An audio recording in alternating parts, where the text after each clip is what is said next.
I believe that if we are honest with ourselves, that the most fascinating problem in the world is, who am I?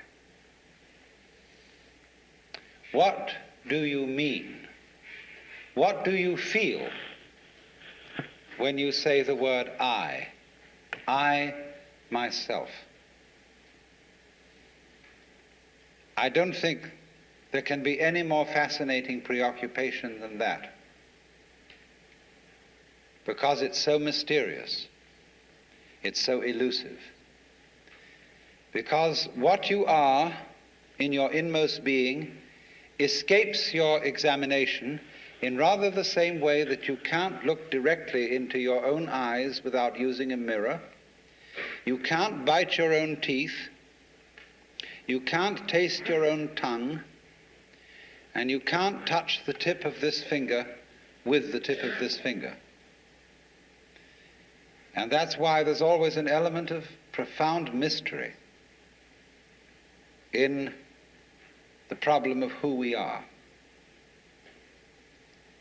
This problem has fascinated me for many years, and I've made many inquiries. What do you mean by the word I? And there is a certain consensus about this, a certain agreement, especially among people who live in Western civilization. Most of us feel I, ego, myself, my source of consciousness, to be a center of awareness and of a source of action that resides in the middle of a bag of skin. And so we have what I have called the conception of ourselves as a skin-encapsulated ego.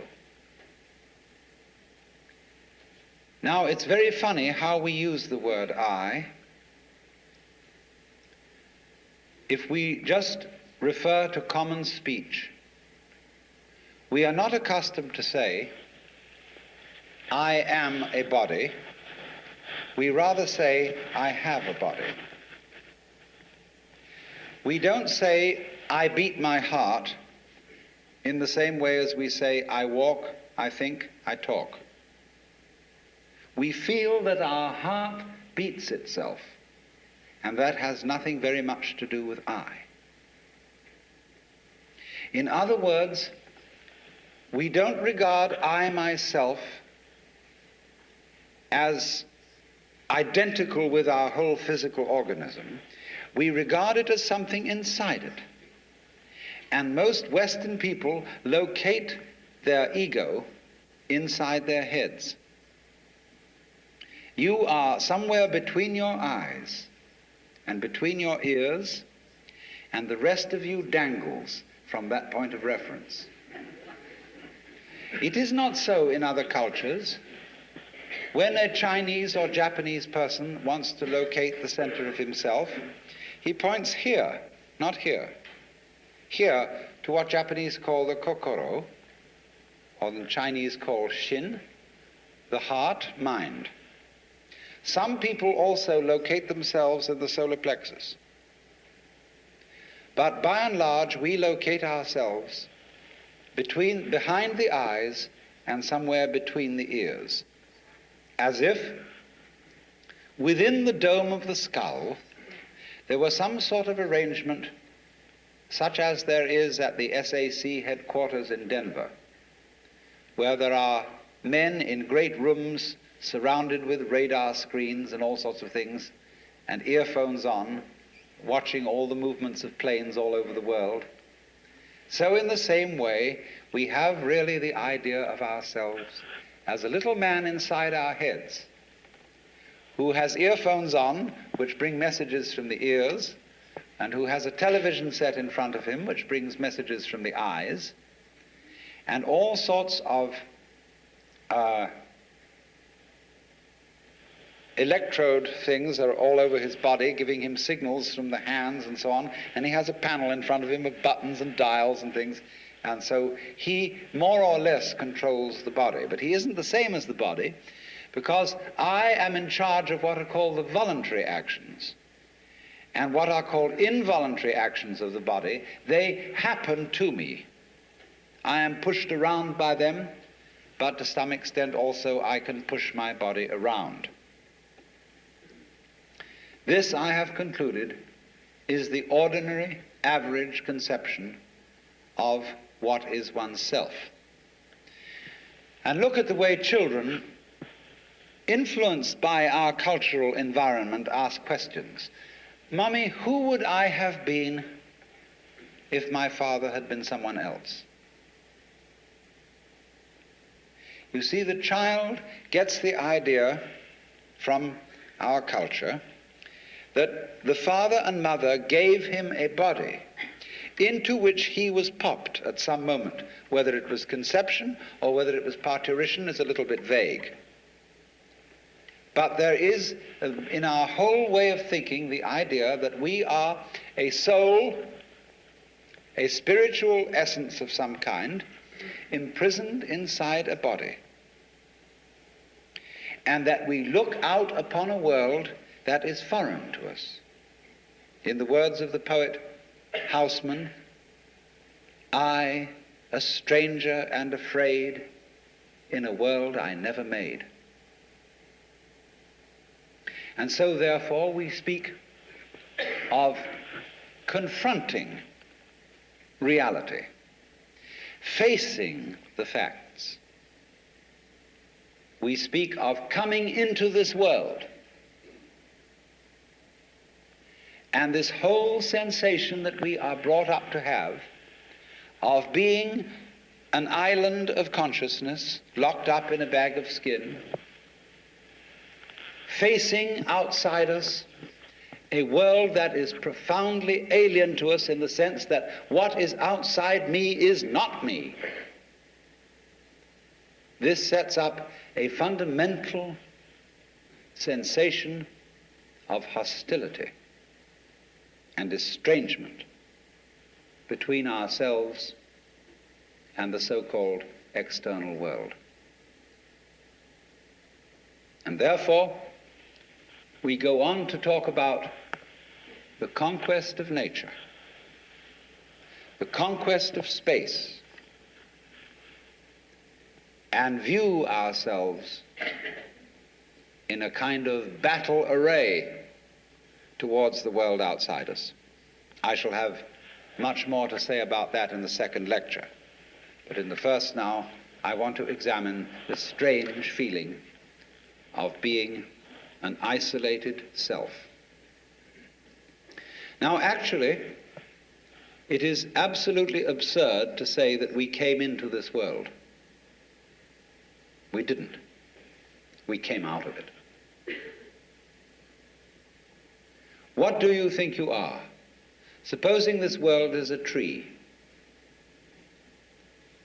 Are you leaves on its branches, or are you a bunch of birds that settled on a dead old tree from somewhere else?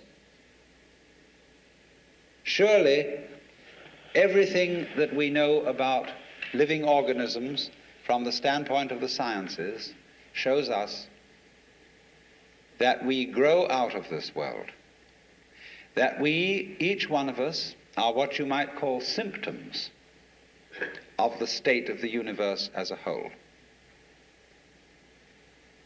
But you see, that is not part of our common sense. Western man has for many centuries been under the influence of two great myths. When I use the word myth, I don't necessarily mean falsehood. To me, the word myth signifies a great idea in terms of which man tries to make sense of the world. It may be an idea, it may be an image. Now, the two images which have most profoundly influenced Western man are, number one, the image of the world as an artifact, like a carpenter's table or a jar made by a potter. Indeed, in the book of Genesis, there comes the idea that man was originally a clay figurine made out of the earth by the Lord God, who then breathed into this clay figurine and gave it life. And the whole of Western thought is profoundly influenced through and through and through by the idea that all things, all events, all people, all mountains, all stars, all flowers, all grasshoppers, all worms, everything are artifacts. They have been made. And it is therefore natural for a Western child to say to its mother, "How was I made?" That would be quite an unnatural question for a Chinese child, because the Chinese do not think of nature as something made. They look upon it as something that grows, and the two processes are quite different. When you make something, you put it together, you assemble parts, or you carve an image out of wood or stone, working from the outside to the inside. But when you watch something grow, it works in an entirely different way. It doesn't assemble parts. It expands from within and gradually complicates itself, expanding outwards, like a bud blossoming, like a seed turning into a plant. But behind our whole thought in the West is the idea that the world is an artifact, that it is put together by a celestial architect, carpenter, and artist, who therefore knows how it was done. When I was a little boy, and I asked many questions which my mother couldn't answer, she used to resort in desperation to saying, "My dear, there are some things that we are not meant to know." And I said, "Well, will we ever find out?" And she said, "Yes, when we die and we go to heaven, it will all be made clear." And I used to think that on wet afternoons in heaven, we would all sit around the throne of grace and say to the Lord God, "Now, just why did you do it this way? And how did you manage it that?" And he would explain it and make it all very clear. All questions would be answered. Because as we have popularly, in popular theology, understood the Lord God, he is the mastermind who knows everything. And if you ask the Lord God exactly how high is Mount Whitney to the nearest millimeter, he would know exactly like that and would tell you. Any question. The Cosmic Encyclopedia Britannica.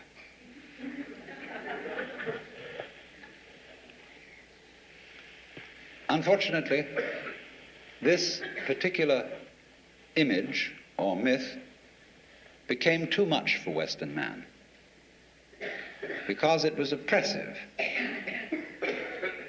To feel that you are known through and through and watched all the time by an infinitely just judge. I have a friend, a very enlightened woman. She's a Catholic convert, but a very enlightened Catholic. And in her bathroom, she has on the pipe that connects the tank with the toilet seat a little framed picture of an eye. And underneath in Gothic letters is written, "Thou God seest me." Everywhere is this eye watching, and judging you, so that you always feel you're never really by yourself. But the old gentleman is observing you and writing notes in his black book. And this became too much for the West. It became oppressive. They had to get rid of it. And so instead, we got another myth, the myth of the purely mechanical universe. This was invented at the end of the 18th century became increasingly fashionable throughout the course of the 19th century and well into the 20th century, so that it is today's common sense. Very few people today really believe in God in the old sense. They say they do, but they really hope there is a God. They don't really have faith in God. They fervently wish that there was one and feel that they ought to believe that there is. But the idea of the universe being ruled by that marvelous old gentleman is no longer plausible. It isn't that anybody's disproved it, but it just somehow doesn't go with the vast infinitude of galaxies and the immense light-year distances between them and so on. So instead, it has become fashionable, and it is nothing more than a fashion, to believe that the universe is dumb, stupid, that intelligence, values, love, and fine feelings reside only within the bag of the human epidermis, and that outside that, the thing is simply a kind of a chaotic, stupid interaction of blind forces. Courtesy of Dr. Freud, for example, biological life is based on something called libido, which was a very, very loaded word. Blind, ruthless, uncomprehending lust. That's the foundation of the human unconscious. And similarly to thinkers like of the 19th century, like Ernst Haeckel, even Darwin, T.H. Huxley, and so on, there was this notion that at the root of being is an energy. And this energy is blind. This energy is just energy, and it's utterly and totally stupid. And our intelligence is an unfortunate accident. By some weird freak of evolution, we came to be these feeling and rational beings, more or less rational. And this is a ghastly mistake, because here we are in a universe that has nothing in common with us, doesn't share our feelings, has no real interest in us. We're just a sort of cosmic fluke. And therefore, the only hope for mankind is to beat this irrational universe into submission and conquer it and master it. Now, all this is perfectly idiotic. If you would think that the idea of the universe as being the creation of a benevolent old gentleman, although he's not so benevolent, he takes a sort of this hurts me more than it's going to hurt you sort of attitude to things.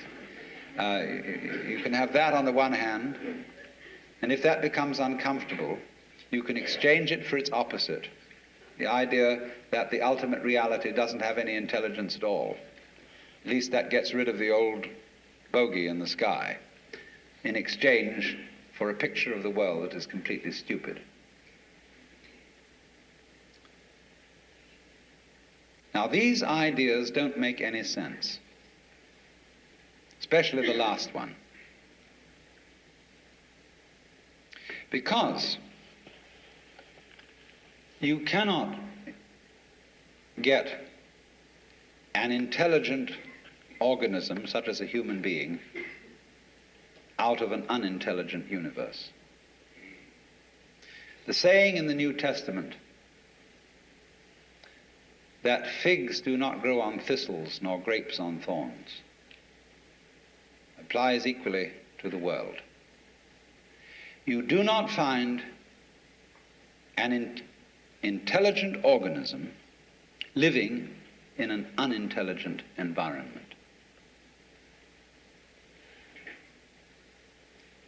Look, here is a tree in the garden, and every summer it produces apples, and we call it an apple tree because the tree apples. That's what it does. All right. Now here is a solar system inside a galaxy. And one of the peculiarities of this solar system is that at least on the planet Earth, the thing peoples. In just the same way that an apple tree apples. Now, maybe 2 million years ago, somebody came from another galaxy in a flying saucer and had a look at this solar system, and they looked it over and shrugged their shoulders and said, just a bunch of rocks. And they went away. Later on, maybe 2 million years later, they came around and they looked at it again. And they said, excuse me, we thought it was a bunch of rocks, but it's peopling. And it's alive. After all, it has done something intelligent. Because, you see, we grow out of this world in exactly the same way that the apples grow on the apple tree. If evolution means anything, it means that. But you see, we curiously twist it. We say, well, first of all, in the beginning, there was nothing but gas and rock. And then intelligence happened to arise in it, you know, like a sort of fungus or slime on the top of the whole thing. But we're thinking in a way, you see, that disconnects the intelligence from the rocks. Where there are rocks, watch out. Watch out, because the rocks are going eventually to come alive, and they're going to have people crawling over them. It's only a matter of time, just in the same way as the seed, the acorn, is eventually going to turn into the oak, because it has the potentiality of that within it. Rocks are not dead.